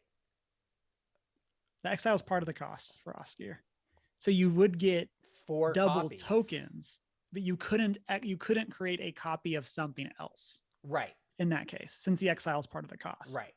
But that's actually what I was worried about, because I'd prefer like getting 4 copies of an artifact is pretty good. Yeah, there's a lot of value in that red-white deck. Yeah. And so, but this does work. Osgir, I think, is a great example with this. So Osgir's first ability would let you choose the to move the +2/+0 to a second creature. But the second ability would just get you 2 more of that token. Right. And so I think it's really cool that you can see both sides of the effect on one card. Yeah. And it's really actually really strong. It has an equip 2 cost, so okay, just for haste, that's fine. Doesn't offer protection like, a lot of the really good solid, but that effect of, copying your activated ability is just for 1. If it's a more expensive activated ability, you're getting a lot of value. I mean, yeah. So 4 copies of Soul. Yep. Seems good. Seems good. It seems good. Seems fun. Or anything else, like all of your, like obviously that's going to be an artifact heavy set. Getting 4 copies of an artifact creature from your graveyard. Yep. 4 Blightsteel Colossus. Or there's one. Oh my gosh. Which is I know that's your favorite reprint. There was one kind of like. We're ready. We got hype. Which I also like this idea. So this synergy here. So if you have Battle Mage Bracers on Osgir, and you have, where is? Oh, it's because I'm down in the reprints right now.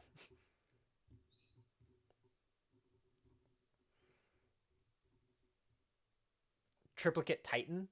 Oh yes. 9 cost, 9/9 flying, vigilance, trample. When it dies, create a 3/3 colorless golem artifact creature with flying. A 3/3 colorless golem artifact with vigilance and 3/3. So you sack triplicate.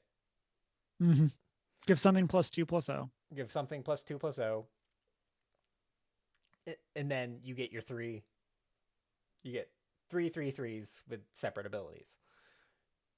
You then pay the 9 and the extra 1, and you get 4 9/9 flying vigilant tramplers. Yep, seems good. Seems what just good. Happened? Big turns. Yes, that's cost a lot of mana. Like, no one's disputing that, but there's just really crazy things you can just get big copies of. Triplicate Titan is a new card, kind of goes along with the Wormcoil Engine kind of idea, and I really like it. Just in 3s. But yeah, good stuff. But as you mentioned, favorite reprint. Because one of the big things that does happen with these commander products compared to the cheaper ones is that there tends to be a lot more high dollar reprints in these. And so I want to shout out one of the cards for that. That's surprisingly expensive. I feel like it's one of those cards that I just like always consider for decks and then go, oh, nope, never mind. And that's Helkite Tyrant, which is a very good card, but I don't think it's so good to warrant the price, if that makes sense. And so, I clicked and now I'm in a random place. And so, Helkite Tyrant is a 4/2 red. Sorry. And then it's a dragon, and so it has flying and trample, and it's a 6/5. And says whenever it deals combat damage to a player, gain control of all artifacts that player controls. And then at the beginning of your upkeep, if you control 20 or more artifacts, you win the game. And so this is one of those powerful, like game ender cards. It's a great alternate win con. I like it. It comes in the lore hold deck. So I like that in that deck, you honestly might not even need to ever take someone's artifacts. Like with Osgear especially. Right. Like you're just gonna have so many token artifacts that like there's a chance you just win. Well, we just presented one option that's gonna create you, so that's 7 artifacts right there from a single thing. Never mind like further activations or anything like that. I mean,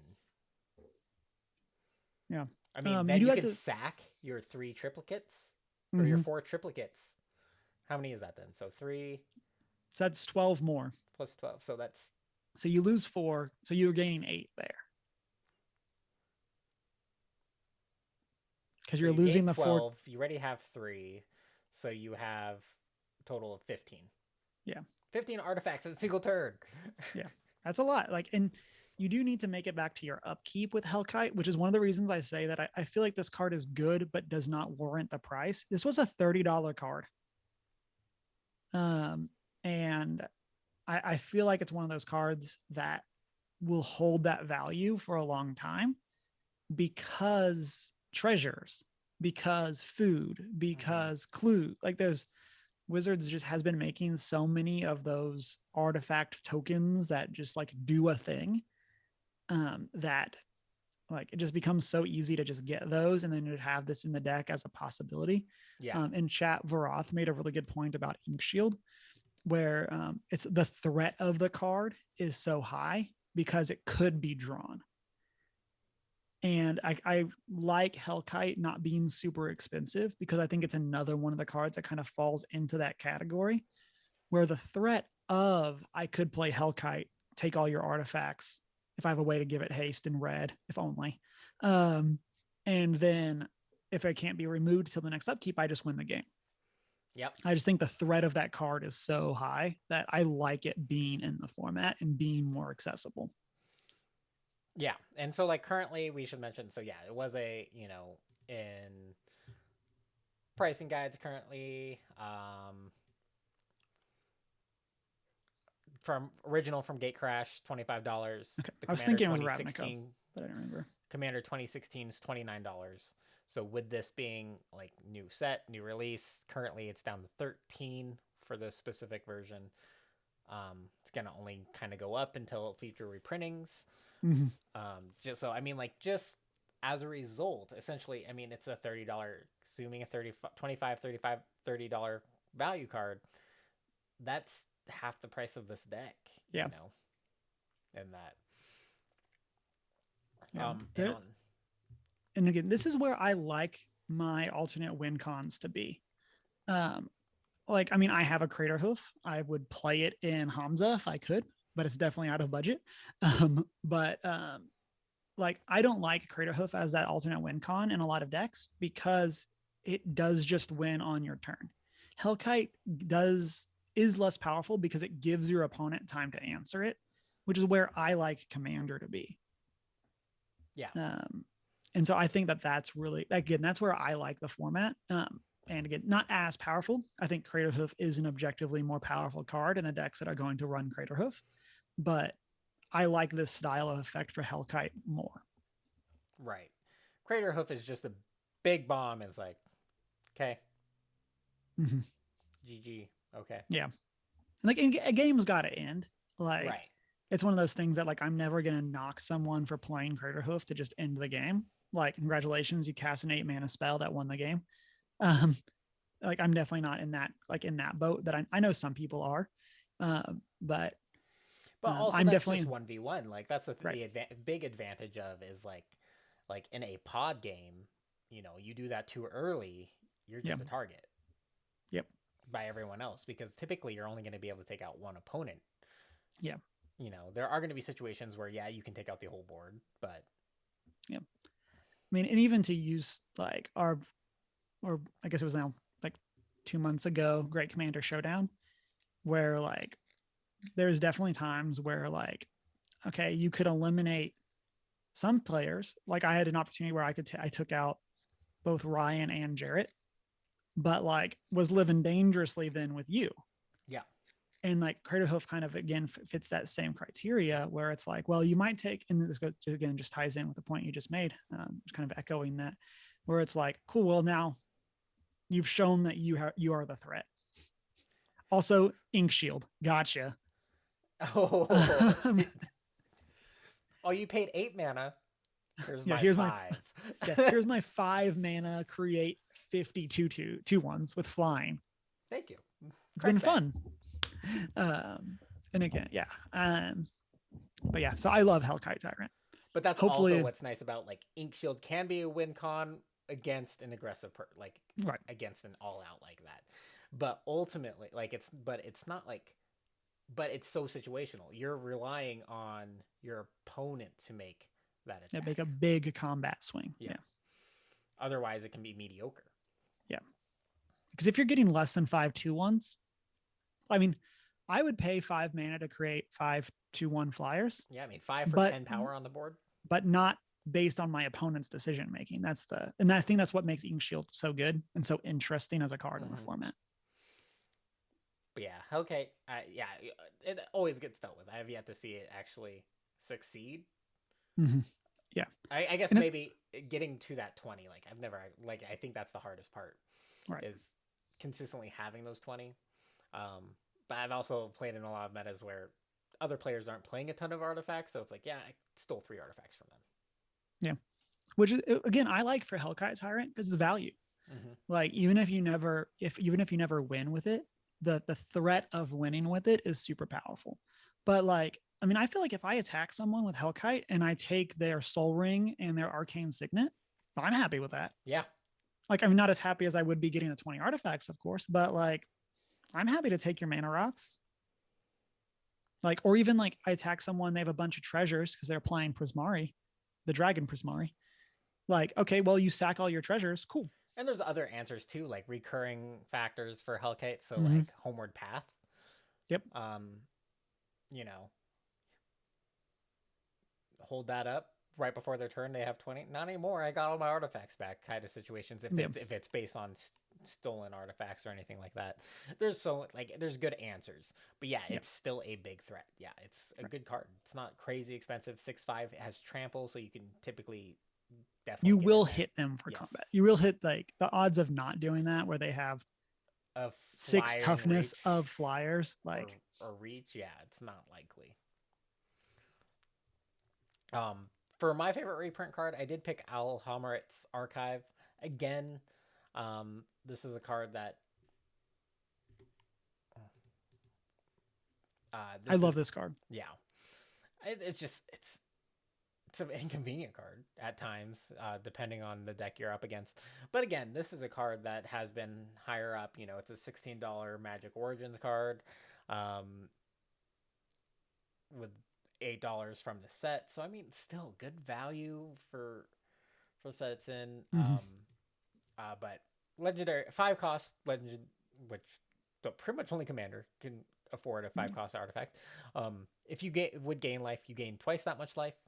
If you would draw a card, except the first one you draw in each of your draw steps, draw 2 cards instead. Yeah, I really like this. And I think, I think this and Helkite Tyrant are very similar in the fact that they are good cards that are not great and thus should be cheaper. Yeah. Like we're not talking fetch lands here. And again, I really like Alzheimer's Archive. Yeah, it's just Okay. a great static effect. Doubling your life gain, drawing extra cards. Who doesn't want that? And it's for you. That's Mhm. That's probably why it's more costly. Is that it's not crazy expensive. 5 cost isn't a lot in Commander, but it's a big drop. Something that people are gonna want to try to deal with, possibly if you're getting a lot of value turn after turn off it. Yeah. So what was I gonna say? Yeah. So I was just say with Hammer, it's like I think as long as you can like on your next turn or even the same turn, as long as you can get that draw, I think you're in good shape. I agree. Get that 2 more cards. I think you're happy to pay. Like not happy, but like to do the I think it's okay if you're able, as long as you're able to get 1 more draw. Like cast this, then cast Opt. Like I think you're pretty happy with that exchange, even if it gets immediately blown up after that. But I think that is one of those cards again that I think is good, not great, and that's the cards I like having. Yeah. Or I like being more easily accessible. So because it forces people to play different cards, which is what I like to see in Commander. Kind of tying back to again in a conversation that we had before the show of like it's one of the reasons that I'm not a huge fan of proxying is because I don't think every deck should run the same cards. Like just for diversity's sake. Yeah. Obviously, if you like proxying, you do you. But like, I don't like that because I don't think every green creature deck should run Gaia's Cradle. I think that's just boring. And so, but if you now want to run the Growing Rites of Iklamok, that then flips into a cradle effect, like cool, like we're mixing things up. It's different. Like there's other ways of doing that within the constraints of not having that same card in every deck that it's obviously good in. You're only saying that because you're poor, Cameron. I mean, touche. If I was a millionaire, but I also feel like if I was a millionaire, I would just buy a bunch of Gaia's Cradles. Got them. Yeah, I mean that's what I mean. I agree. Like I think that, I'm not a fan of proxying just because, for one thing, I want to use what I have access to. Mm-hmm. And like having sometimes, my budget is a constraint, and that's a constraint I like to build around, and have to think about because I'm not going to be able to fully solidify my my mana base with fetch lands and everything for every deck, or have all the options. But also like when I am able to get a card that is has a good power level, that is expensive or anything like that, then yeah, I want to include that somewhere. Mm-hmm. But it's going to be in a deck that it actually fully synergizes with, more so than. But yeah, I don't do a lot of proxying unless like it's on order. Yeah. I mean, and I think that like testing and stuff like that, like proxying even kind of for testing, but even kind of getting out like or getting back to something that we mentioned at the beginning when Varoth asked about Commander being supported online. Like I personally don't play on Cockatrice, but I would if I was testing a deck with some friends. But like I don't like Cockatrice as a way of just being like, well, this is where I play Magic, because I think it falls into the when there is no constraints, why don't you just play the good cards? Yeah, you're just gonna pull a 10 power deck from a deck list and load it. Yeah, and yeah, I mean like that's fine if that's now does it each their own. Have fun the way you want to have fun. Exactly. Or you and your play group want to have fun. Yeah, that's really it. Like if you all want to know what it's like to run a 10 power deck, make sure everyone's doing it. And yeah, the Cockatrice is a great way to experience that type of thing. But yeah, So some final thoughts on Commander 2021. How do you feel about this year's batch compared to some of the previous years? What's your overall impressions? I mean, overall, the reprints are a little more lackluster this year for sure. As I previously mentioned, we just didn't get a lot of commander specific cards, which is a little disappointing. But I do like the themed schools for Strixhaven, so and I do like what they did with with the decks, and they're like obviously the full value of these decks isn't going to fully solidify until they've been out a little longer. People know what cards they actually fully want from them and stuff like that. But Mm-hmm. as always, commander decks, great value, especially if you have a LGS that sells at MSRP. Yeah. And I feel like I say this every time we talk commander decks. If you're LGS, you should always support your LGS unless they are the ones that like jack up the price for these. Like I understand charging maybe a little more or whatever, Yeah. but some will literally charge the value of the cards in the deck, and just Yeah. like maybe if they're out of print makes more sense because it's Yeah. actually like, well, we had a collection, we found these, we got them, Yeah. they're available. That's different. There are, that's their business model, but as Yeah. a dealer of Magic products on at release, selling it well above my MSRP, I'm Mm-hmm. just find a different Yeah. LGS. Yeah. 100% agree. Um, I'll say for me, like there's definitely some really powerful cards, and I really like the direction they took Lorehold with this set. We didn't talk about it, but there's the map that when it enters the battlefield, you put 2 planes in your hand, and then Yeah, you can like stuff like that I think are just really good cards for white to have access to as a color that needs probably the most help in Commander. Um, for sure. I like stuff like that. That's even though it is still kind of behind the catch up mechanic, that's very much associated with white's piece of the color pie, where like green could just is it abundance? What was the card that you played in Great Commander Showdown last month? That just lets you play burgeoning. Burgeoning. Yeah, that just lets you play lands when your opponents play lands. Of like it's a 3 mana version of that isn't nearly as good because it's in white, but like Archaeomancer's map. 2 and a white, enters the battlefield, 2 basic plane cards, reveal them, put them into your hand, then shuffle. Whenever a land enters the battlefield under an opponent's control, if that player controls more lands than you, it just has that extra stipulation, put it onto the battlefield. So good. White needs that because there's just, completely agree. And so like I really like that direction. I like that there's not, you referenced them earlier, but I like that there's not a fierce guardianship in this set, which was the free counterspell as long as you control your commander. I like that that's not there, but I would still have liked a little bit more commandery feeling things. There is like the cycle that like you can copy and then give your opponent a copy, which I think are fun cards, but and those are maybe they're less exciting, but that's actually where I would like them to be with those commander specific spells. I mean, we got Commander's Insight in this one, which is an instant blue spell. It's X and 3 blue, which is a lot, but you draw X cards plus an additional card for each time you've cast your commander. That's a commander specific card.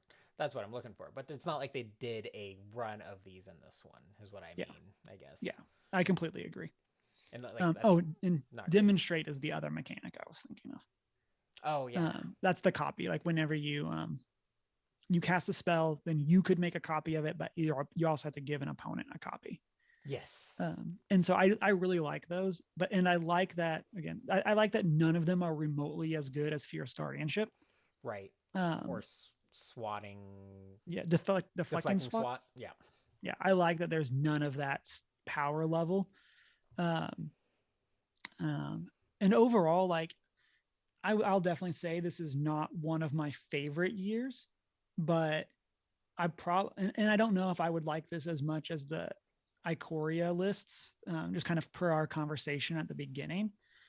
But I definitely like this a lot more than I think some of the other more recent lists, specifically looking at like 2019, which was like the more flashback populate madness one.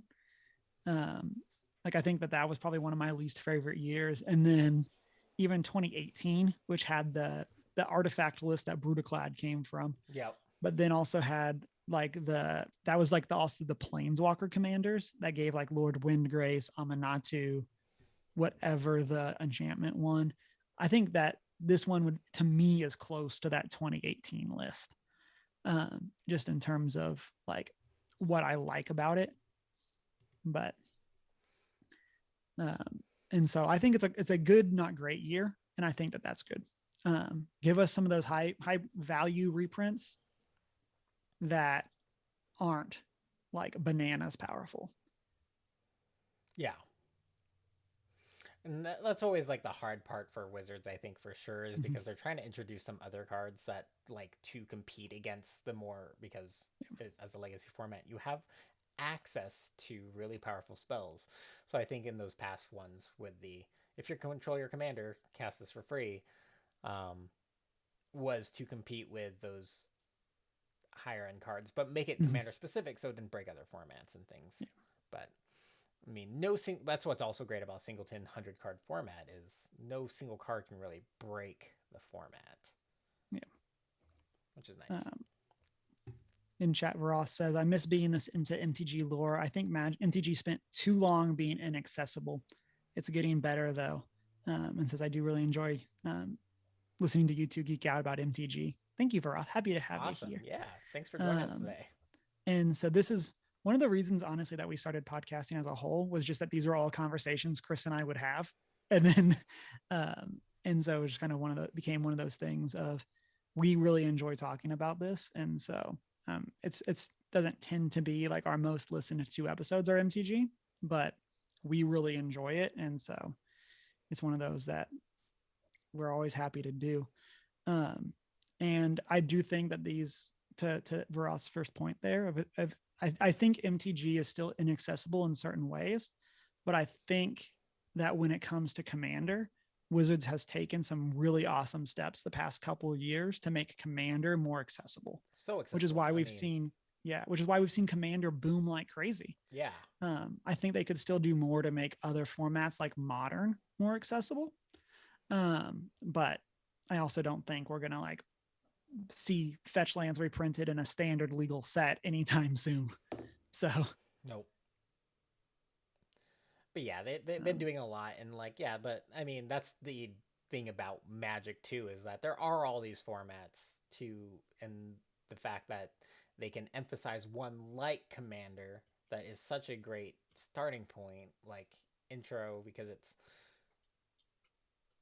cost effective to get into because it's a singleton format, anything like that, and also with the Commander products, not necessarily mhm, these ones. These are your expensive $40-$50 right. decks, but like the price point of the standard set commander decks That was $20. $20 is like Yeah. what? And That I was know like, so crazy and so good that yeah. And I've praised it like we're crazy.